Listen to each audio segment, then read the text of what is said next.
चलिए, कल की क्लास में थोड़ा सा अवरोध आ गया था, मतलब ऑब्स्टेकल्ड क्लास हुई थी कल, नेट बीच में बंद हो गया था टेक्निकल इशू की वजह से। तो हमने बाद की क्लास जो थी वो रिकॉर्ड करी थी। कल की क्लास में हम लोगों ने न्यूटन के गति के नियम पढ़े थे। गति के नियम समझाते हुए मैंने आपको तीनों गति के नियम, उससे जुड़े हुए एग्जाम्पल और जो दो तीन भौतिक राशियां हैं जैसे इनर्शिया, मोमेंटम या फिर इम्पल्स के बारे में समझाया था। जैसा कि मैंने आपको प्रॉमिस किया था कि हम एक ही सब्जेक्ट ज़्यादा टाइम तक नहीं पढ़ेंगे, तो हम फिजिक्स के एक दो चैप्टर करने के बाद अब नया टॉपिक स्टार्ट कर रहे हैं बायोलॉजी का। बायोलॉजी में जो फर्स्ट टॉपिक रहेगा वो होगा हमारा सेल, यानी कि कोशिका। आपके एग्जाम्स में पीबी प्रोफेशनल एग्जामिनेशन बोर्ड में सेल से जुड़े हुए क्वेश्चन लगातार पूछे गए हैं। कंटिन्यूअसली जो क्वेश्चन पूछे जाते हैं वो सेल के बेसिक स्ट्रक्चर से ही जुड़े होते हैं, कुछ भी अलग से नहीं अपने को पढ़ना होता है, ना ही कुछ ऐसा होता है जो बहुत ज्यादा डिटेल में पढ़ करके या साइंटिस्ट बन करके ही पता चले, ऐसा कुछ नहीं है। सारे ही ओवरव्यू होते हैं, सब ऊपरी नॉलेज होता है। लेकिन क्योंकि हमें ऊपरी नॉलेज ही नहीं है, इसलिए हम सेल जो टॉपिक है या कोशिका जो चैप्टर है उसके बेसिक क्वेश्चंस का भी आंसर नहीं दे पाते। तो आज की क्लास में हम कोशिका के स्ट्रक्चर को समझेंगे, कोशिका से जुड़े हुए जितनी खोज और आविष्कार हुए हैं उनसे जुड़ी हुई जो भी वैज्ञानिक हैं उनको जानेंगे। साथ ही ये समझेंगे कि कोशिकाएं अलग अलग क्यों हैं, सेल्स प्लांट सेल और एनिमल सेल में क्यों डिवाइड कर दी गई हैं, पादप कोशिका और जंतु कोशिका क्यों होती है, इस बारे में समझा जाएगा। इसके अलावा हम कोशिकाओं के स्तर यानी कि उनके डेवलपमेंट लेवल के आधार पर दो प्रकार की कोशिकाएं पढ़ेंगे, प्रोकैरियोटिक कोशिका और यूकैरियोटिक कोशिका, यानी कि सेल जो थोड़ी सी कम विकसित है, अंडर डेवलप्ड सेल्स, और जो पूरी तरह से विकसित है, ओवर डेवलप्ड सेल। ऐसी दोनों प्रकार की कोशिकाओं को देखेंगे स्ट्रक्चर वाइज और जानने की कोशिश करेंगे कि इनके अंदर अंतर क्या होता है। डिफरेंशिएट करने की बारी आएगी तो कैसे डिफरेंशिएट करेंगे। ठीक है दोस्तों, आज की क्लास चालू करते हैं। जैसे जैसे स्टूडेंट्स आप लोग आते जाएं, कमेंट करके जो भी है मुझे इस बारे में बताते जाएं। स्टार्ट करते हैं सेल के बारे में। आपने इन वैज्ञानिक का नाम सुना होगा, रॉबर्ट हुक नाम है इनका। रॉबर्ट हुक को सेल थ्योरी का प्रणेता कहा जाता है। इन्होंने सबसे पहले कोशिका को देखा। इन्होंने क्या किया, पेड़ की जो छाल होती है, कॉर्क के पेड़ की एक छाल होती है, उस छाल को पेड़ से निकाला और मैग्नीफाइंग ग्लास के अंदर देखा। वो जो मैग्नीफाइंग ग्लास होता है, उत्तल लेंस होता है जिसके अंदर देखने पर चीजें बड़ी होकर के दिखती हैं। मैग्नीफाइंग ग्लास में जब इन्होंने कोशिका को देखा तो कोशिका कुछ इस तरीके की दिखाई दी। मतलब एक कोशिका नहीं थी, वहां पे बहुत सारी दूसरी कोशिकाएं भी थी। कुछ ऐसा स्ट्रक्चर दिखाई दिया। इस स्ट्रक्चर के बीच में ये छोटे छोटे न्यूक्लियस यानी कि कोशिका का जो केंद्रक होता है वो दिखाई दिया। अब आप देखो, इसमें कोशिका रूम्स के फॉर्म में दिख रही है, रूम्स, कमरों के जैसी दिख रही है। अब जैसे ये कमरे हैं, इन कमरों को शुद्ध हिंदी में, जैसे ये एक कमरा है ना, इस कमरे को शुद्ध हिंदी में कहा जाता है कोश, यानी कि एक रूम। इंग्लिश में इसी को कहा जाता है सेल। आप लोगों ने देखा ना, पुलिस वाले कैदियों को सेल में डाल देते हैं, तो जो सेल होती है, जो चारों तरफ से पैक्ड कमरा होता है, उसको सेल कहा जाता है। और वहां से रॉबर्ट हुक ने हमारे जीवन की आधारभूत इकाई यानी कि जीवन की जो सबसे छोटी फंक्शनल यूनिट है, उस फंक्शनल यूनिट को क्या नाम दिया, सेल। 1665 की बात है जब रॉबर्ट हुक ने सबसे पहले सेल नाम का शब्द प्रतिपादित किया, यानी कि प्रपोज किया। उसके बाद अब आप ये देखोगे कि जो सेल, जो कोशिका रॉबर्ट हुक ने देखी वो पेड़ की छाल से प्राप्त की गई थी। जैसे ही पेड़ से अलग हुई वैसे ही वो मृत हो गई, यानी कि उनके द्वारा देखी गई कोशिका जीवित नहीं थी, डेड सेल थी, लाइव सेल नहीं देखी थी। तो ऐसी लाइव सेल देखने का श्रेय किसे जाता है, ल्यूवेनहॉक को। हमारे दूसरे वैज्ञानिक हैं जिन्होंने तालाब से प्राप्त कोशिकाएं जो होती हैं उनको देखा था 1674 में। अगर कोई लाइव है स्टूडेंट्स तो मुझे एक बार कमेंट करके यस लिख दे यहां पर, सो दैट मैं कंफर्म हो जाऊं कि हम लोग लाइव फीड पर चल रहे हैं। इंटरनेट बहुत स्लो है और इस प्रॉब्लम की वजह से शायद आपको लाइव फीड ना मिल पाए। तो जैसे ही आपको ये मैसेज मिले आप यहां पर यस सर लिख दें, है ना। ओके, तो ल्यूवेनहॉक ने सबसे पहले जीवित कोशिका देखी। अब ये क्वेश्चन एग्जाम में आ सकता है। अगर आपसे कोई एग्जाम में क्वेश्चन पूछा गया है कि कोशिका सबसे पहले किसने देखी, या कोशिका की खोज किसने करी, या कोशिका शब्द किसने दिया, तो वो कौन होंगे, रॉबर्ट हॉक।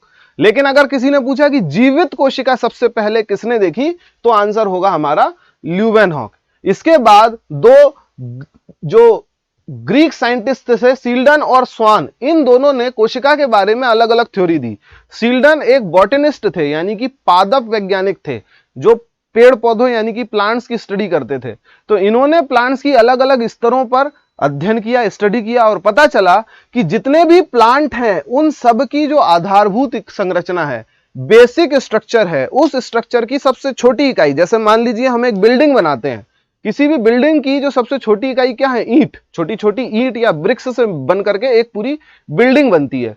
तो ऐसे ही हमारे जो वैज्ञानिक थे सील्डन, इन्होंने समझाया कि किसी भी प्लांट यानी कि पादप की जो आधारभूत मूल इकाई है वो कोशिका है, यानी कि plants are made up by cells. ये जो स्टेटमेंट है, ये स्टेटमेंट सबसे पहले सील्डन नाम के वैज्ञानिक ने दिया था और स्वान ने बताया था कि जितने भी जीवित कारक हैं, यानी कि ऑल लिविंग बींग्स में प्लांट भी आते हैं और एनिमल्स भी आते हैं, यानी कि पादप और जंतु दोनों ही लिविंग बींग्स में आते हैं। अब इसमें चाहे सूक्ष्म जीव हो, बैक्टीरिया और वायरस जैसे, चाहे हमारे मनुष्यों या जानवरों जैसे जीव हो, चाहे पेड़ पौधे हो या फिर एकदम छोटे पेड़ पौधे, चाहे वो फंगस हो या एल्गी हो, जिसको अपन बोलते हैं ना काई, ये सब अपने आप में जीवित हैं। जीवित जितने भी प्राणी हैं सारे, चाहे प्लांट हो या एनिमल हो, उन सभी की आधारभूत इकाई कोशिका होती है। इस बात की पुष्टि हमें करके दी थी स्वान ने। तो सील्डन और स्वान दो ऐसे वैज्ञानिक हैं जिन्होंने कोशिका के आधारभूत इकाई होने की बात कही थी। Schleiden and Schwann are the two scientist those have proposed about the fundamental function of cells, यानी कि कोशिकाएं हमारे जीवन का फंडामेंटल फंक्शन करती हैं, आधारभूत कार्य करती हैं, सबसे छोटी इकाई हैं। जैसे बिल्डिंग में एक ईंट होती है, वैसे हमारे शरीर में एक कोशिका सबसे छोटी इकाई, स्मॉलेस्ट यूनिट होगी। उसके बाद आते हैं विर्चो। विर्चो वैज्ञानिक थे जिन्होंने कोशिकाओं के प्रजनन के बारे में अध्ययन किया और जानने की कोशिश करी कि एक से इतनी सारी कोशिकाएं कैसे बन जाती हैं। तब उन्हें पता चला कि कोशिकाएं एक दूसरे में विभाजित होती हैं, यानी कि एक दूसरे में टूटती जाती हैं। एक कोशिका दो में, दो कोशिका चार में, चार कोशिका पांच में। इसको बोलते हैं सेल डिवीजन या कोशिका विभाजन। दो प्रकार का होता है, समसूत्री और अर्धसूत्री, माइटोसिस सेल डिवीजन और मियोसिस सेल डिवीजन। दोनों को हम आगे चल के थोड़ा बहुत जितनी जानकारी जरूरत है वो पढ़ेंगे। यानी कि विर्चो नाम के वैज्ञानिक का योगदान अगर पूछा जाएगा तो क्या होगा, विर्चो ने बताया था कि एक कोशिका अपने ही जैसी मूल कोशिका से बनी होती है। All the cells are made up by similar kind of cells, यानी कि अगर मैं अपने आप की दो कॉपी बना दूं तो मैं कोशिका की तरह कार्य करने लग जाऊंगा। ऐसा हमें बनाया था विर्चो ने। ये जो पांचों वैज्ञानिक हैं ये सेल थ्योरी को प्रपोज करते हैं। इन पांचों वैज्ञानिकों को अगर जोड़ दिया जाए और इन्होंने कोशिका के बारे में जो जो बातें बताई हैं वो सब कंबाइन करके बनती है सेल थ्योरी, यानी कि कोशिका सिद्धांत। कोशिका सिद्धांत के पॉइंट अगर लिखने को आएंगे तो हम ये बोलेंगे कोशिकाएं छोटे छोटे कोश में होती हैं, कोशिकाएं जीवित और मृत हो सकती हैं। सील्डन के द्वारा सभी पादप कोशिकाओं से मिलकर के बने हैं। स्वान के द्वारा जितने भी जीवित ऑर्गेनिजम्स हैं, लाइव ऑर्गेनिजम्स हैं, वो सारे की सारे कोशिकाओं से मिलकर के बने हैं और एक कोशिका अपने ही जैसी अन्य कोशिकाओं को बनाती है। ये सारी की सारी थ्योरी जनरली इन पांचों वैज्ञानिक के द्वारा दी गई है, लेकिन इनके अलावा दो वैज्ञानिक और हैं। देखो, जब कोशिकाओं को देखा गया, जब अलग अलग वैज्ञानिकों के द्वारा कोशिका का ऑब्जर्वेशन किया गया, माइक्रोस्कोप में उनको देखा गया, तो शुरुआत में बहुत ज्यादा हाई पावर के माइक्रोस्कोप होते नहीं थे। तो उन माइक्रोस्कोप्स का अवेलेबिलिटी ना होने की वजह से सेल के अंदर का जो बेसिक स्ट्रक्चर है वो हमें दिखाई नहीं दिया।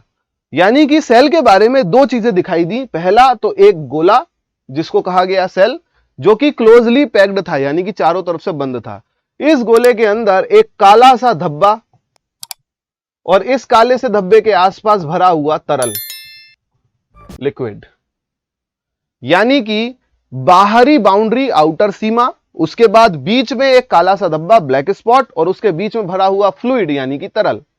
तो ये जो बाहरी धब्बा था, ये जो बाहरी आवरण था या बाउंड्री थी, इसे कहा गया कोशिका झिल्ली। इंग्लिश में इसे कहते हैं सेल मेम्ब्रेन। जो सेल के सारे पार्ट्स को या लिक्विड को घेर के रखती है, आउटर इन्वायरमेंट से सेपरेट करती है, उसे कहते हैं सेल मेम्ब्रेन या फिर कोशिका झिल्ली। इस कोशिका झिल्ली के अंदर ये जो काला सा धब्बा है, इस काले से धब्बे को नाम दिया गया केंद्रक और इसकी खोज करी थी रॉबर्ट ब्राउन नाम के वैज्ञानिक ने। तो अगर आपसे ये क्वेश्चन शायद आपके एग्जाम में भी पूछा जा चुका है कि कोशिका के केंद्रक की खोज किसने करी थी, तो आंसर क्या होगा, रॉबर्ट ब्राउन ने कोशिका के केंद्रक की खोज करी थी। इन्होंने जितनी भी कोशिकाओं का अध्ययन किया, उन सभी कोशिकाओं, जैसे उन्होंने एक कोशिका ली, उसके बीच में काला धब्बा, फिर एक और कोशिका ली, उनके बीच में काला धब्बा, फिर एक और कोशिका देखी, उसके बीच में काला धब्बा। तो ये जो काला सा धब्बा है ये सभी कोशिकाओं में कॉमन है, एक समान देखा गया। तो उन्होंने इस काले धब्बे को कोशिका का दिमाग यानी कि ब्रेन नाम दिया, जिसको हम लोग बोलते हैं न्यूक्लियस, या फिर सामान्य भाषा में हिंदी में इसे बोला जाता है केंद्रक। न्यूक्लियस या फिर केंद्रक। केंद्रक की खोज किसने करी? Robert brown. अब रॉबर्ट ब्राउन के बाद एक और वैज्ञानिक हुए, जे.ई. पुरकिंजे। इन वैज्ञानिक ने क्या ऑब्जर्व किया, जब इन्होंने अलग अलग कोशिकाओं को देखा तो आप देखोगे, जैसे मान लीजिए ये एक कोशिका है, इसमें केंद्रक अभी यहां है। थोड़ी देर के बाद जब इसी कोशिका को दोबारा से माइक्रोस्कोप में देखा गया तो यही केंद्रक मुझे यहां पर कहीं दिखा। फिर से अगर इसी कोशिका को माइक्रोस्कोप में देखा तो यह केंद्रक इधर कहीं पर दिखाई दिया। तब पुरकिंजे ने यह ऑब्जर्व किया कि जो केंद्रक है कोशिका के अंदर का, वो एक तरल, एक लिक्विड के अंदर तैर रहा है, फ्लोट कर रहा है। इस फ्लोटिंग लिक्विड या फिर तैरने वाले तरल को नाम दिया गया प्रोटोप्लाज्म। तो ये जो अंदर भरी हुई चीज है ये क्या है? इसको नाम दिया जाता है जीव द्रव्य, यानी कि प्रोटोप्लाज्म। तो प्रोटोप्लाज्म क्या है असल में? देखो, अगर हम कोशिका के बेसिक स्ट्रक्चर की बात करें, तो पुरकिंजे साइंटिस्ट जो हैं, इनके हमारे कोशिका के बारे में कुछ खोज करने तक हमें किसी कोशिका का एक सामान्य स्ट्रक्चर पता था कि बाहरी एक झिल्ली होती है जिसको कहा जाता है सेल मेम्ब्रेन, यानी कि कोशिका झिल्ली। इसके अंदर एक लिक्विड टाइप का तरल भरा रहता है, जिस तरल के अंदर जो मुख्य कोशिकांग है जिसको नाम दिया गया है न्यूक्लियस, ये जो कोशिकांग है उस तरल में तैरता है। तैरने वाले तरल को नाम दिया गया प्रोटोप्लाज्म या फिर जीव द्रव्य, हिंदी में इसे बोलते हैं जीव द्रव्य। और बाद में ये जो न्यूक्लियस है इसको नाम दिया गया केंद्रक, जो कोशिका के एकदम बीच में होता है। तो किसी भी कोशिका के बारे में बेसिक स्ट्रक्चर जान लेने के बाद जब माइक्रोस्कोप की क्वालिटी और ज्यादा बढ़ी, इलेक्ट्रॉन माइक्रोस्कोप आए, कंपाउंड माइक्रोस्कोप आए, इन माइक्रोस्कोप ने कोशिका के अंदर झांक करके देखा, कोशिका को और ज्यादा जूम करके देखा। तब पता चला कि ये जो सेल मेम्ब्रेन है, कोशिका झिल्ली और न्यूक्लियस, इन दोनों के बीच में और भी बहुत सारे कोशिकांग हैं। माइटोकॉन्ड्रिया है, एंडोप्लाज्मिक रेटिकुलम है, गोल्जी बॉडीज हैं, लाइसोसोम है, या फिर छोटे छोटे राइबोसोम है। ऐसी बहुत सारे और भी कोशिकांग इसके अंदर हैं। जैसे अगर अपन दूर से किसी मनुष्य को देखें तो हमें वो मनुष्य ऐसा दिखाई देता है, एक सिर है, उसके 2 हाथ हैं और 2 पैर हैं, बस ऐसा कुछ दिखाई देता है ना। तो यही समझो कि कोशिका को शुरुआत में 3 चीजों को ही देखा जा सका, क्योंकि बहुत अच्छे माइक्रोस्कोप नहीं थे हमारे पास। कौन कौन सी 3 चीजें? कोशिका झिल्ली, बाहरी आवरण, केंद्रक, अंदर का एक काला सा धब्बा, और जीव द्रव्य, कोशिका के अंदर भरा हुआ लिक्विड। जब इतनी बातें पता चल गई, उसके बाद माइक्रोस्कोप आए और उसको बाद और उसे जूम करके देखा गया, तब पता चला कि और भी चीजें होती हैं। इन चीजों को नाम दिया गया कोशिकांग। कोशिकांग या फिर कोशिका के अंग, इंग्लिश में इन्हें कहा जाता है ऑर्गेनेल्स।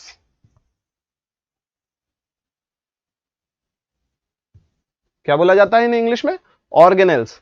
तो इन सेल ऑर्गेनेल्स का कोशिका में यानी कि सेल में होने का मकसद क्या है, रीजन क्या है, ये क्यों होते हैं किसी कोशिका के अंदर, ये समझना अब हमारी जिम्मेदारी है।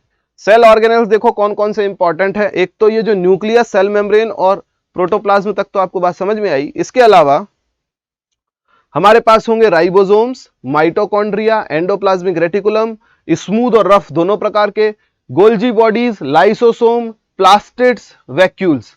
ये वो मुख्य कोशिकांग हैं जिनके फंक्शन हमें पता होना जरूरी है। ये देखिए, ये एक जंतु कोशिका है, क्योंकि कोशिकाएं 2 प्रकार की होती है, पादप और जंतु। तो ये एक प्रकार की एनिमल सेल है।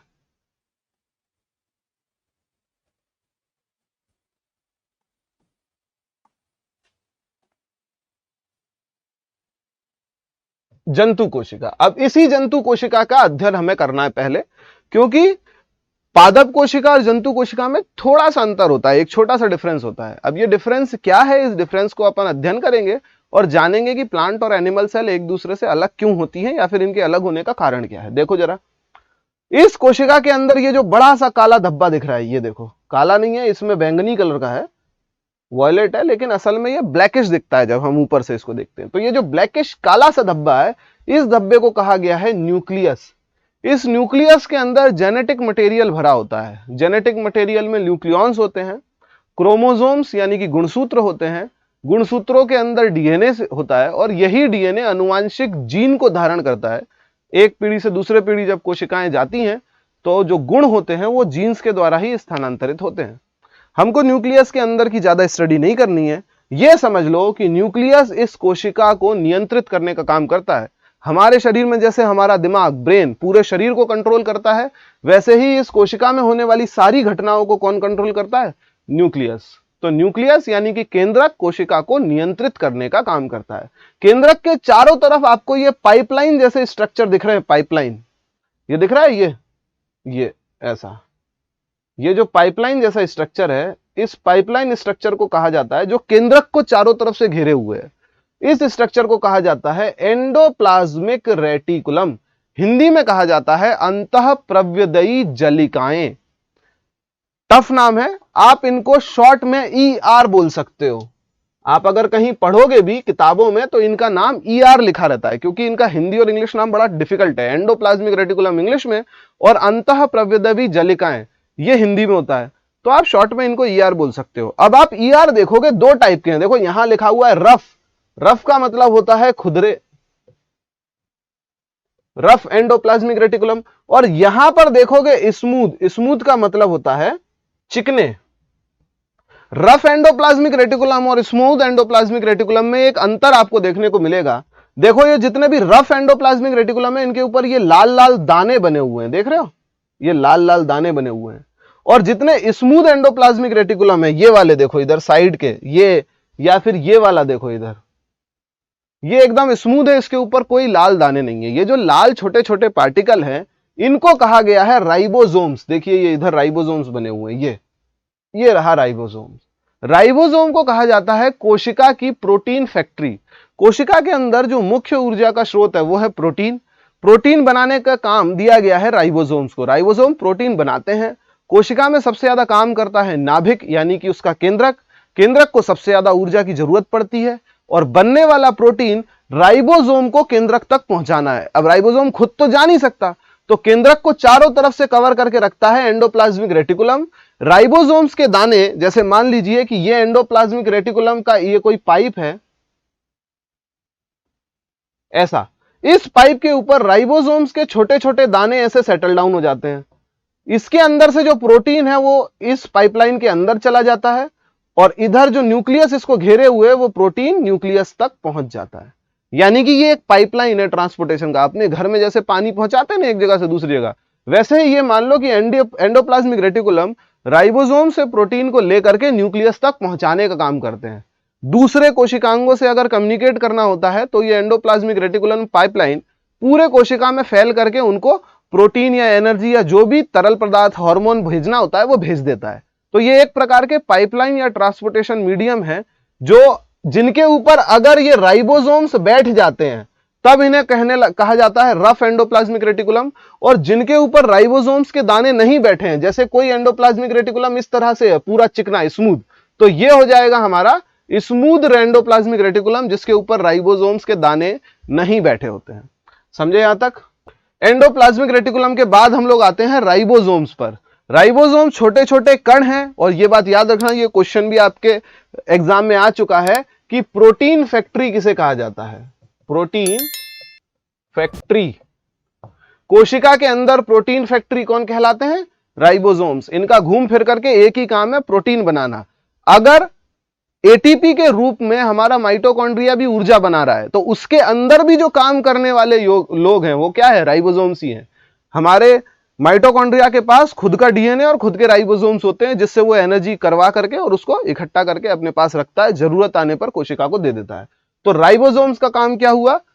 कोशिका के अंदर एनर्जी बनाना, ऊर्जा बनाना प्रोटीन के रूप में। आगे बढ़ते हैं।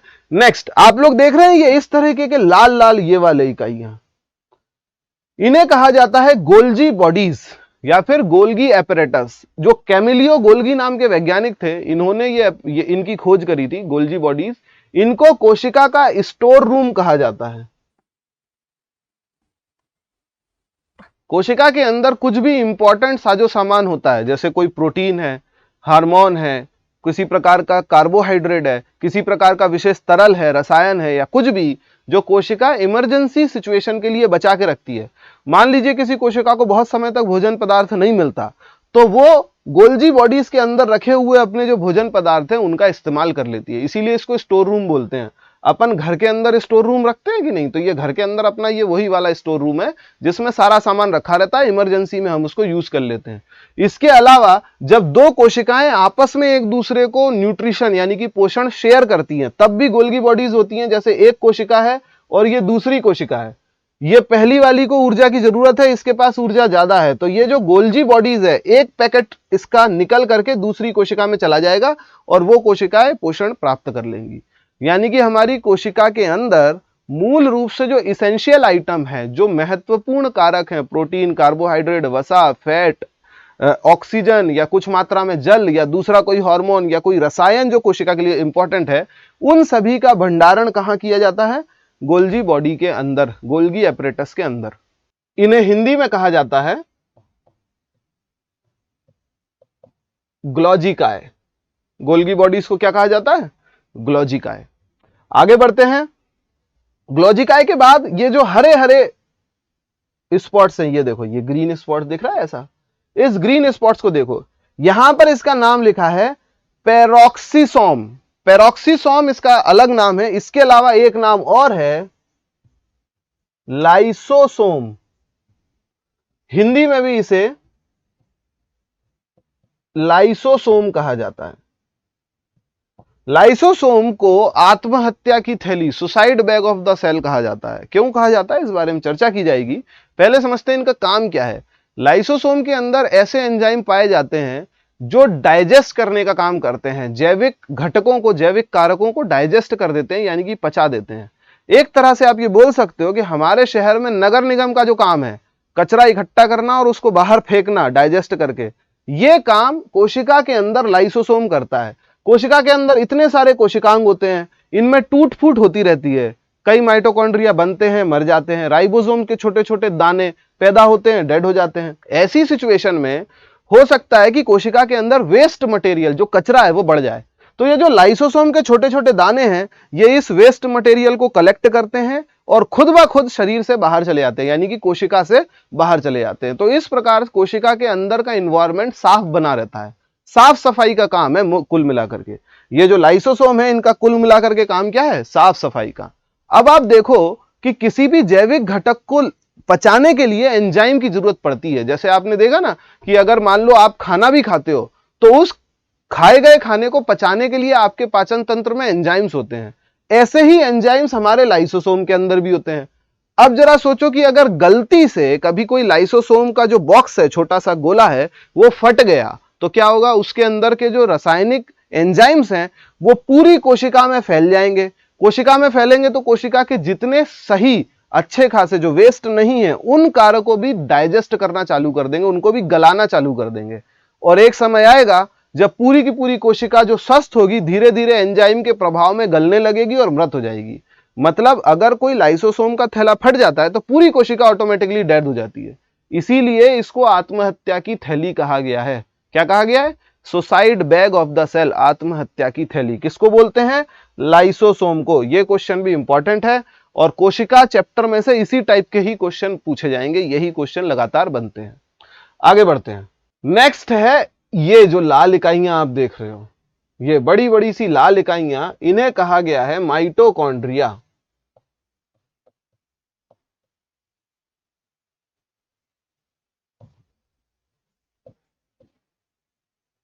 माइटोकॉन्ड्रिया के बारे में मुझे लगता है लगभग सभी स्टूडेंट ने सुना ही होगा कि इसको power house of the cell बोलते हैं। पावर हाउस ऊर्जा देता है, लेकिन ऊर्जा देने का काम तो कौन करता है हमारी कोशिका में? राइबोसोम्स। तो फिर माइटोकॉन्ड्रिया को क्यों बोलते हैं ऊर्जा? इसके पीछे एक सिंपल सा लॉजिक है। सपोज करो कि आप सुबह केवल दैनिक जीवन की दिनचर्या को फॉलो कर रहे हो, तो आपको 4 रोटी खाना पड़ेगी दिन में। सुबह 4 रोटी, शाम को 4 रोटी, आपका जीवन चलता रहेगा। लेकिन मान लो आप सुबह जिम करते हो, दोपहर में भागने जाते हो, फिर ऑफिस का काम करते हो, दिन भर की भागदौड़ करते हो, तो क्या 4 रोटी में गुजारा चलेगा? नहीं, फिर आपको ज्यादा खाना खाना पड़ेगा। कहने का मतलब यह है कि जब कोशिका को अपने सामान्य कार्य पूरे करने हैं, जनरलाइज्ड फंक्शन को कैरी आउट करवाना है, तब उसको जितने ऊर्जा की जरूरत पड़ती है वो ऊर्जा उसे राइबोसोम्स अवेलेबल करवा देते हैं। लेकिन मान लो कि कोशिका को एक्स्ट्रा काम करना है, जैसे कोई रनर है, एथलीट है, वो भाग रहा है, तो उसकी जो मसल्स होंगी उनकी कोशिकाओं को ज्यादा ऊर्जा की जरूरत पड़ेगी। मान लीजिए जैसे मैं अभी बोल रहा हूं, चिल्ला रहा हूं, 8-9 लेक्चर अगर दिन के लेने लगूं तो गले की जो कोशिकाएं होंगी, मसल्स होंगी, उनकी कोशिकाओं को ज्यादा एनर्जी की जरूरत पड़ेगी। कोई दिमाग ज्यादा दौड़ा रहा है, दिमाग की कोशिकाओं को ज्यादा एनर्जी की जरूरत पड़ेगी। यानी कि जिस मांसपेशी का इस्तेमाल ज्यादा होगा उसे अत्यधिक ऊर्जा की जरूरत पड़ेगी। तो ये जो अधिक ऊर्जा है जरूरत, एक तो सामान्य ऊर्जा है, सामान्य से ज्यादा energy, more than generalized energy अगर अवेलेबिलिटी चाहिए होती है तो वो हमें कौन पूरी करके देता है? माइटोकॉन्ड्रिया। सामान्य ऊर्जा से ज्यादा ऊर्जा, जनरलाइज्ड एनर्जी से स्पेशल या फिर अतिरिक्त एनर्जी चाहिए होती है तो वो माइटोकॉन्ड्रिया देता है। इसीलिए इसे हम लोग क्या बोलते हैं? Power house of the cell. ये एटीपी के रूप में ऊर्जा बनाता है। एटीपी का फुल फॉर्म है एडिनोसिन ट्राइफॉस्फेट। ये एक प्रकार का प्रोटीन ही है जो ऊर्जा के रूप में अपघटित होता है। यानी कि जब एटीपी का मॉलिक्यूल टूटता है तब हमें एनर्जी मिलती है, तो वो एटीपी के रूप में एनर्जी को स्टोर करके अपने अंदर ही रखता है। अब एक पते की बात समझो, मैंने आपको इनिशियली कहा था कि कोशिका में ऊर्जा बनाने का काम कौन करता है? राइबोसोम्स। लेकिन अभी तो देखने को मिला कि माइटोकॉन्ड्रिया भी करता है। तो ऐसा नहीं है, माइटोकॉन्ड्रिया के अंदर भी छोटे छोटे राइबोसोम्स ही होते हैं जो एनर्जी बनाते हैं। यानी कि डायरेक्टली या इनडायरेक्टली, प्रत्यक्ष रूप से या अप्रत्यक्ष रूप से, कोशिका की सभी प्रकार की एनर्जी बना कौन रहा है? राइबोसोम्स। ये बात अलग है कि माइटोकॉन्ड्रिया के पास अपने खुद के पर्सनल राइबोसोम्स होते हैं, साथ ही इसके पास अपना खुद का एक डीएनए भी होता है। इस कोशिका का डीएनए ये यहां है न्यूक्लियस के अंदर, लेकिन माइटोकॉन्ड्रिया के अंदर भी छोटा सा एक डीएनए तत्व पाया जाता है। इसीलिए हम बोलते हैं माइटोकॉन्ड्रिया को सेल इन द सेल। कोशिका के अंदर एक और कोशिका, कोशिका मतलब जिसके पास खुद का डीएनए हो, और माइटोकॉन्ड्रिया के पास अपना खुद का डीएनए है, इसलिए इसका निकनेम है, इसका उपनाम है सेल इन द सेल। कोशिका के अंदर कोशिका, सेल इन द सेल। यह भी क्वेश्चन बड़ा इंपॉर्टेंट है, पूछा जा चुका है और आगे भी पूछे जाने की संभावना है। माइटोकॉन्ड्रिया के दो उपनाम है, power house of the cell क्योंकि एटीपी के रूप में ऊर्जा बनाता है, और सेल इन द सेल क्योंकि इसका खुद का डीएनए और इसके पास अपने ही राइबोसोम्स की इकाइयां होती हैं। आगे बढ़ते हैं। देखिए ये इधर पे ये ब्लू स्पॉट, इसे कहा गया है, दीपेंद्र पहली बार क्लास में आए हो, कह रहे हो कोर्स कब तक हो जाएगा? बहुत बढ़िया, चलिए। इसे कहा जाता है वैक्यूल्स, हिंदी में कहा जाता है रिक्तिका। वैक्यूल्स या फिर रिक्तिका। रिक्तिका कोशिका के अंदर का एक बड़ा सा खाली स्थान है, यानी कि ब्लैंक स्पेस है। इस ब्लैंक स्पेस को warehouse of the cell बोला जाता है। क्या कहा जाता है? Warehouse of cell. कोशिका का भंडार गृह, जिसके अंदर बहुत सारा भंडारण किया जा सकता है। इसका मुख्य काम है पानी और गैसों को भंडारित करना। गैस यानी कि जंतु कोशिकाएं ऑक्सीजन और कार्बन डाइऑक्साइड को एक्सचेंज करती हैं, तो वो अपने अंदर एक्स्ट्रा गैस भर के रख लेगी। जंतु कोशिकाओं को पानी एक्सचेंज करना पड़ता है तो एक्स्ट्रा पानी भर के रख लेगी। ऐसी सिचुएशन तब इस्तेमाल की जाती है, ये पानी और ऑक्सीजन वाली, जब हमें अतिरिक्त समय के लिए भंडारण करना पड़े, स्टोरेज करना पड़े। इसका मुख्य उपयोग होगा इस कोशिका के आकार में परिवर्तन को रोकना। जैसे ये वैक्यूल्स है, आप खुद सोचो कि अगर वैक्यूल्स होंगे तो अतिरिक्त पानी लेने पर कोशिका फूल जाएगी, थोड़ा सा पानी बाहर निकालने पर कोशिका सिकुड़ जाएगी, ज्यादा ऑक्सीजन या CO2 लेने पर आकार बढ़ जाएगा, यही ऑक्सीजन या CO2 बाहर निकल गए तो कोशिका सिकुड़ जाएगी। ऐसी सिचुएशन ना आए, इसीलिए कोशिका के अंदर रसधानियां बना दी गई हैं। रसधानियां क्या करती हैं? अगर मान लीजिए पानी बाहर निकल गया तो रसधानियां फैल जाएंगी, आकार में कोई परिवर्तन नहीं होगा। फिर अगर पानी अंदर ले लिया तो अतिरिक्त पानी जो होगा वो रसधानियां अपने अंदर ले लेंगी, मतलब बॉक्स के अंदर चला जाएगा, ताकि कुल आकार में कोई परिवर्तन ना हो।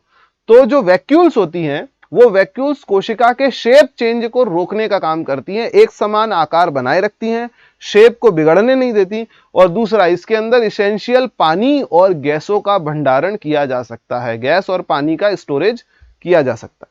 ओके, तो ये हमारे कोशिकांग थे ये हमारे मुख्य कोशिकांग थे जो किसी भी कोशिका को जंतु कोशिका के रूप में निर्धारित करते हैं, यानी कि एनिमल सेल। जंतु कोशिका मतलब एनिमल सेल। फिर से एक छोटा सा रिवीजन कर लेते हैं। इसे कहा जाता है न्यूक्लियस।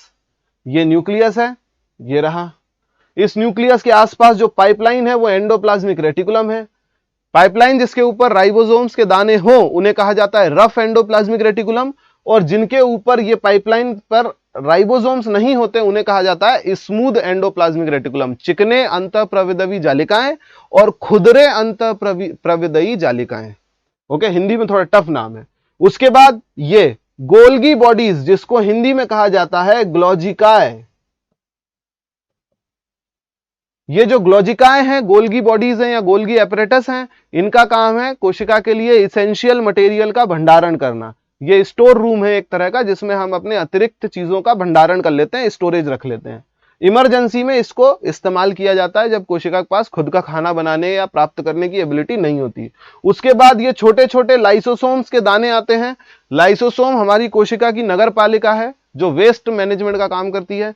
कोशिका के अंदर जितना भी वेस्ट होता है उसको एब्जॉर्ब करके शरीर से बाहर फेंक देती है, यानी कि ये हमारा वेस्ट मैनेजमेंट कर रही है, नगर पालिका है। साथ ही साथ अगर ये खुद ब खुद ब्लास्ट हो जाए तो इसके अंदर का जो एंजाइम है वो पूरी कोशिका को गला देता है या अंदर से सड़ा देता है, इसीलिए इसको suicide bag of the cell भी बोला जाता है। लाइसोसोम को क्या बोलते हैं? Suicide bag of the cell. Lysosome के बाद आता है हमारा ये माइटोकॉन्ड्रिया, जिसको power house of the cell बोला जाता है। अतिरिक्त ऊर्जा का भार पूरा करने का जो जिम्मेदारी है वो माइटोकॉन्ड्रिया के ऊपर है। एटीपी के रूप में ये ऊर्जा बनाता है। सामान्य ऊर्जा की आपूर्ति कौन करके देता है हमको? राइबोसोम्स। अगर राइबोसोम्स नहीं होंगे तो कोशिका के अंदर जो सामान्य प्रोटीन बनाया जाता है वो प्रोटीन भी नहीं बनेगा। तो ये हमारे कोशिका के मुख्य अंग हो गए। उसके अलावा ये वैक्यूल्स है, बड़ी बड़ी रसधानियां, खाली स्थान या फिर रिक्तिकाएं इनको कहा जाता है। इन रिक्तिकाओं के अंदर पानी या फिर गैसों को भंडारित कर दिया जाता है। बड़े बड़े वेयर हाउस है जो कोशिका के आकार में परिवर्तन, शेप चेंज को रोकते हैं। यहां तक बात समझ में आई? आगे बढ़ते हैं। ये पूरा की पूरा जो है ये एनिमल सेल है। ये जो पूरी कोशिका है ये एक प्रकार की जंतु कोशिका है, एनिमल सेल है। एक एनिमल सेल प्लांट सेल, पादप कोशिका की तुलना में थोड़ी सी डिफरेंट होती है। वो क्या डिफरेंस होता है वो अपन आगे देखते हैं। ये देखिए, वो पादप कोशिका थी, इससे पहले जो देखा था ये जंतु कोशिका है। इसमें भी देखो आपको सारी चीजें लगभग कॉमन मिलेगी। Endoplasmic reticulum, smooth endoplasmic reticulum, दोनों दिख रहे हैं। देखो माइटोकॉन्ड्रिया दिख रही है। प्लाज्मा मेम्ब्रेन को ही कोशिका झिल्ली बोला जाता है। जो बाहरी आउटर बॉर्डर होती है उसी को प्लाज्मा मेम्ब्रेन या कोशिका झिल्ली या सेल मेम्ब्रेन, एक ही चीज है तीनों। उसके बाद देखो यहां पर ये गोल्गी एपरेटस भी है, न्यूक्लियस भी है, वैक्यूल्स भी है।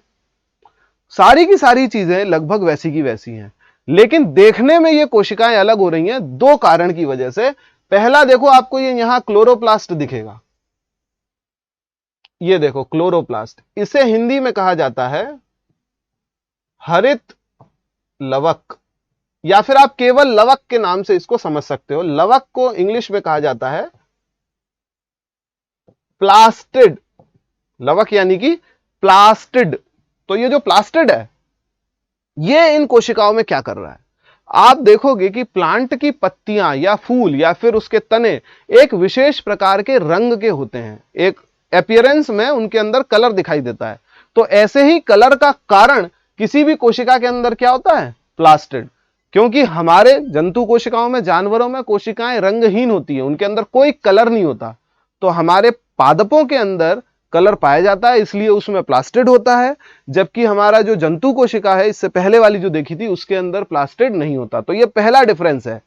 प्लांट सेल के अंदर प्लास्टिड यानी कि लवक होगा, जंतु कोशिका एनिमल सेल के अंदर प्लास्टिड यानी कि लवक नहीं होगा। उसके बाद आप ये बाहरी स्ट्रक्चर देख रहे हो, ये वाला, ये एक बहुत मोटी सी परत है जो सेल्यूलोज की बनी हुई है। सेल्यूलोज पादपों में यानी कि प्लांट्स में पचाए जा सकने वाला सबसे टफ मटेरियल है। हमारे जितने भी फल सब्जियां होती हैं उनके ऊपर का छिलका, बीजों के ऊपर का जो आवरण, या फिर जो सख्त पदार्थ होता है पत्तियों के अंदर, आपने देखा है एक व्हाइट व्हाइट कलर की धारियां लगी होती हैं, ये सब सेल्यूलोज के बने होते हैं। ये सेल्यूलोज पचाने में बहुत मुश्किल होता है। हमारा लिवर या डाइजेस्टिव एंजाइम इस सेल्यूलोज को डाइजेस्ट नहीं कर पाता, इस सेलुलोज से बनी होती है कोशिका भित्ति। यहां पर ये लिखा हुआ ना सेल वॉल, सेल वॉल को हिंदी में कहा जाता है कोशिका भित्ति। कोशिका भित्ति देखो कैसी होती है, जैसे मान लीजिए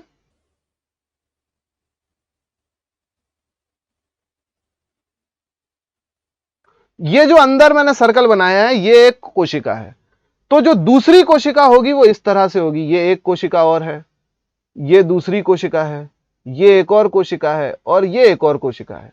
तो इन सभी कोशिकाओं के बीच का ये जो खाली जगह है, इस खाली जगह को भरने का काम करती है कोशिका भित्ति, ये इस तरह से।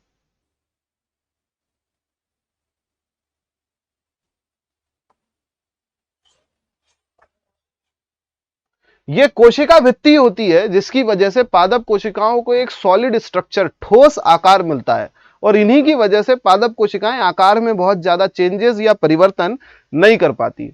तो अब हमें पता चल गया कि पादप कोशिका और जंतु कोशिका, एनिमल सेल प्लांट सेल में दो मेन अंतर हो गए, पहला तो लवक यानी कि प्लास्टिड और दूसरा कोशिका भित्ति। तीसरा अंतर अगर आपको देखने पर महसूस होगा तो हमने जब प्लांट सेल बनाई थी तो उसके अंदर एक छोटा सा वैक्यूल था, जरा सा, लेकिन अगर आप यहां देखोगे तो ये देखो, ये इतनी पूरी साइज का ये इतना बड़ा सा वैक्यूल बना हुआ है, ये जिसको हम लोग नॉर्मली कहते हैं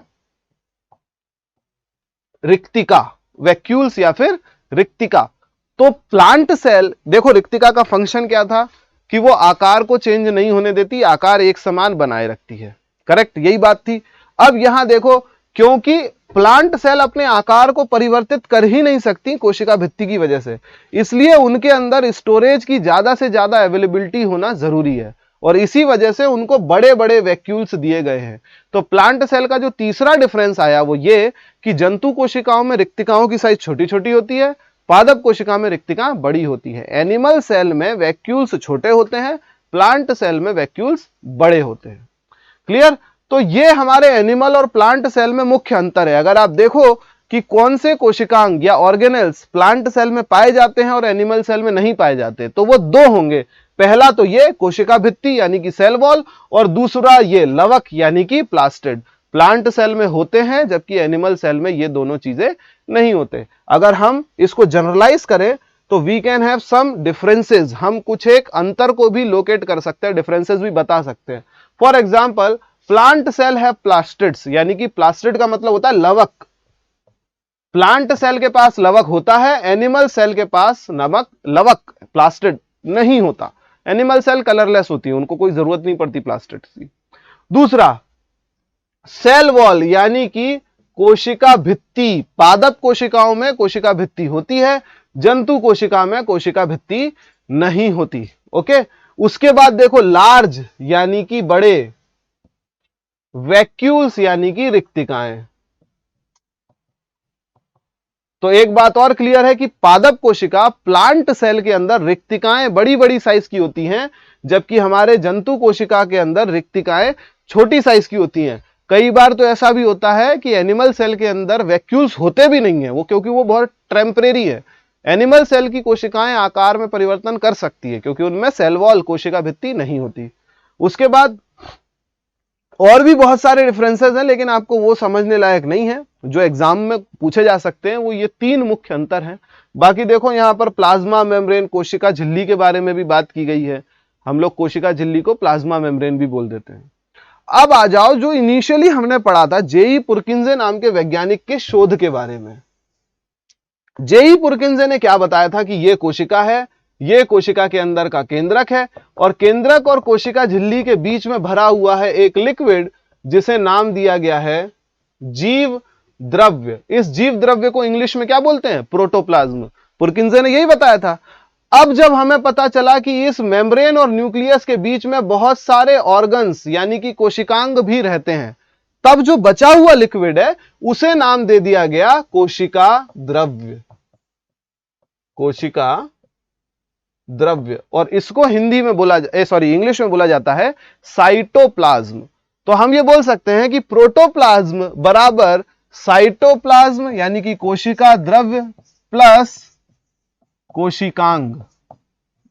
बहुत सारे कोशिकांग अंदर रहते हैं उसके साथ में साइटोप्लाज्म एक लिक्विड होता है, प्लाज्मोडेस्माटा। अरे छोड़ो, ये सब मत पढ़ो, जरूरत नहीं है तुम्हें ये सब जानने की, प्लाज्मोडेस्माटा। ठीक है, चलिए, तो जो मैं बता रहा हूं उस पर ध्यान दो। जो जीव द्रव्य है वो एक लिक्विड है, लेकिन इस लिक्विड में दो चीजें रहती हैं, एक तो लिक्विड वाला हिस्सा और दूसरा कोशिकांग। तो कोशिकांग और तरल मिलकर के जीव द्रव्य का निर्माण करते हैं, और जो तरल बच गया उसे कहा गया है कोशिका द्रव्य या फिर साइटोप्लाज्म। तो साइटोप्लाज्म असल में एक लिक्विड है जिसके अंदर सारे ऑर्गेनेल्स तैरते रहते हैं, फ्लोट करते रहते हैं। समय आने पर इस कोशिकांग, ये जो जीव कोशिका द्रव्य है, इसके अंदर पानी मिल जाता है, कभी कोई दूसरा लिक्विड आके मिल जाता है। कोशिका झिल्ली इसका आदान प्रदान लगातार करती रहती है। ये जो तीन डिफरेंसेस मैंने आपको बताए हैं, इनको याद रखना। जंतु कोशिका और पादप कोशिका में, पादप कोशिका में कोशिका भित्ति होगी, हरित लवक या लवक होगा, और तीसरे नंबर पे उसके अंदर रसधानियां बड़ी बड़ी होंगी, large vacuoles with cell wall और विथ प्लास्टिड। एनिमल सेल में इसका ठीक उल्टा है, जंतु कोशिका में प्लास्टिड और कोशिका भित्ति नहीं होगी और छोटे छोटे टेम्परेरी वैक्यूल्स होंगे। समझे यहां तक बात को? कोशिका चैप्टर का आखिरी टॉपिक। ऐसा माना जाता है जब पृथ्वी की उत्पत्ति हुई थी तो उत्पत्ति के समय पृथ्वी के पास हाइड्रोजन और कार्बन, दो टाइप के तत्व पाए जाते थे। पृथ्वी पर बस दो ही तत्व होते थे, हाइड्रोजन कार्बन, और पृथ्वी का टेम्परेचर बहुत ज्यादा होता था, हाई टेम्परेचर यानी कि ऊर्जा। और ऊर्जा के ऐसे सिचुएशन में इलेक्ट्रॉन्स का आदान प्रदान होता है, और हमारे पास तीसरा तत्व आ गया नाइट्रोजन। कार्बन, हाइड्रोजन और नाइट्रोजन ने मिलकर के बनाया डीएनए। कार्बन, हाइड्रोजन और नाइट्रोजन ने मिलकर के बनाया डीएनए, और इस डीएनए से बना केंद्रक, और केंद्रक से बनी कोशिका। यह हमारे जीवन की उत्पत्ति के चरण है। मैंने बहुत शॉर्ट में बताया है, ये बहुत ही बड़ी सी थ्योरी है, लेकिन मैं जनरली बताता हूं। कार्बन, हाइड्रोजन, नाइट्रोजन ने मिलकर के डीएनए बनाया, डीएनए से केंद्रक बना और केंद्रक से कोशिका बना। भगवान ने कोशिकाओं को ऐसे बनाना चालू किया। अब अगर भगवान हो या कोई भी हो, एक बार में अगर किसी चीज को बनाते हैं तो क्या वो चीज सक्सेसफुली बनती है? नहीं बनती। ऐसी अनसक्सेसफुल कोशिकाएं जिनका केंद्रक पूरी तरह से विकसित नहीं हुआ, उन कोशिकाओं को नाम दे दिया गया प्रोकैरियोटिक कोशिका। कोशिकाओं का नाम रखा गया प्रोकैरियोटिक कोशिका। ये जो प्रोकैरियोटिक कोशिका होती हैं, ये अपने आप में पूरी विकसित नहीं होती। देखो, अभी तक हमने एक नॉर्मल कोशिका को देखा जिसको कहा जाता है यूकैरियोटिक कोशिका।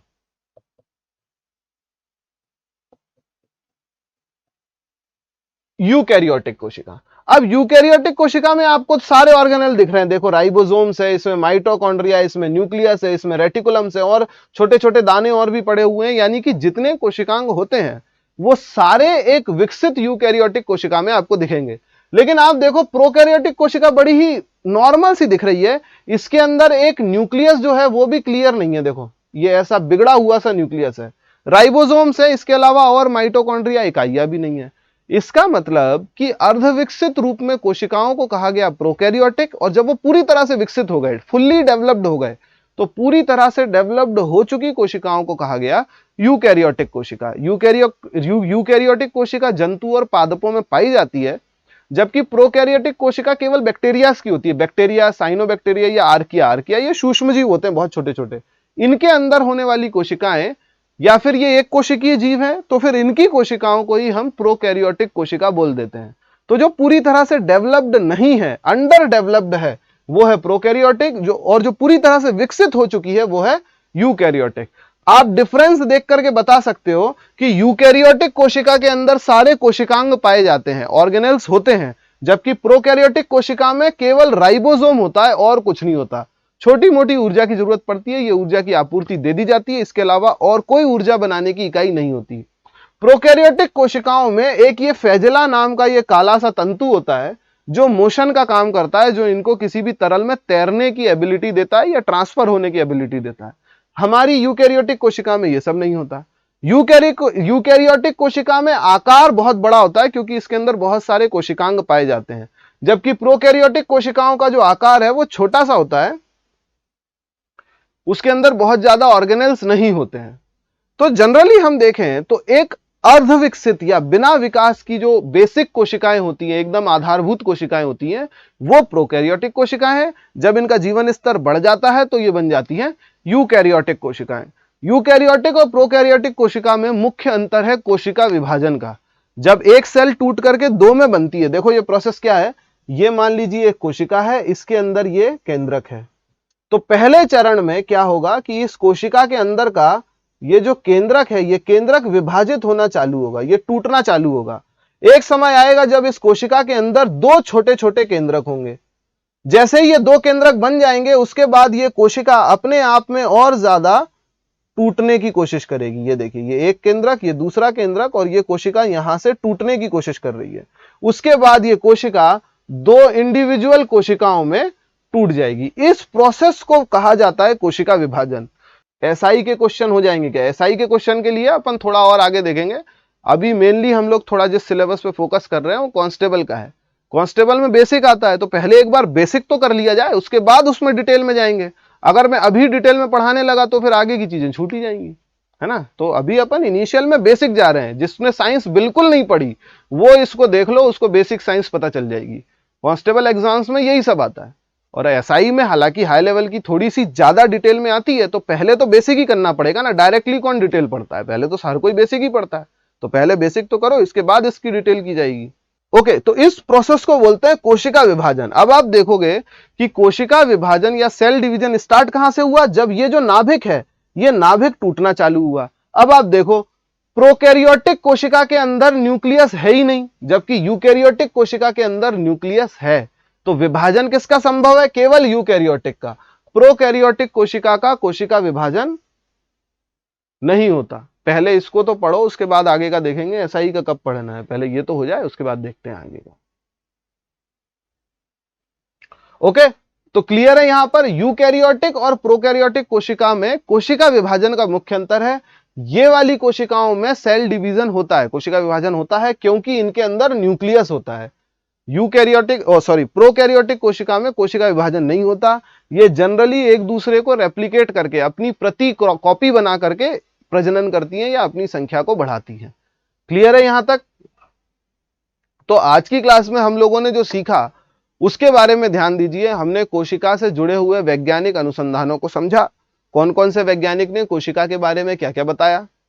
उसके बाद कोशिका के जो महत्वपूर्ण कोशिकांग हैं, सेल के इंपॉर्टेंट ऑर्गन्स हैं, उन ऑर्गन्स का फंक्शन समझा।